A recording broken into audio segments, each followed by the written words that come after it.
পটুয়াখালীর 4টি আসনে সুষ্ঠু নির্বাচন সম্পন্নে 10,000 কর্মকর্তার প্যানেল চূড়ান্ত করেছে নির্বাচন কমিশন। এরই মধ্যে তাদের প্রশিক্ষণও শুরু হয়েছে। অপরদিকে ভোটারদের নিরাপত্তায় প্রতি উপজেলায় সেনা ক্যাম্প বসানো সহ প্রশাসনের পক্ষ থেকে নেওয়া হয়েছে প্রয়োজনীয় ব্যবস্থা।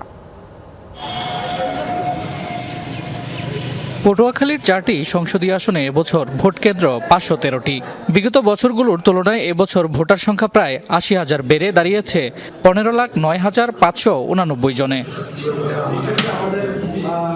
নির্বাচন সংশ্লিষ্টরা জানান, ভোটের দিন ভোটারদের পরিচিতি শনাক্তকরণ, ব্যালট পেপার দেয়া এবং ভোট গণনার কাজ সম্পন্নের জন্য এবছর 10,000 কর্মকর্তার তালিকা তৈরি করেছে কমিশন।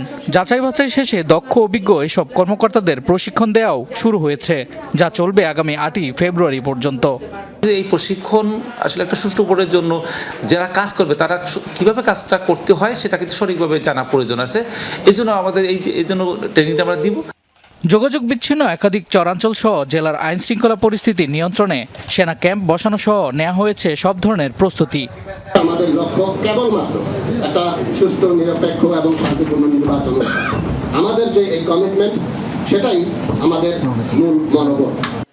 নির্বাচনকালীন সময়ে গুজব, অপতথ্য প্রতিরোধে সাংবাদিক সহ সকলের সহযোগিতা কামনা করেছেন সংশ্লিষ্টরা।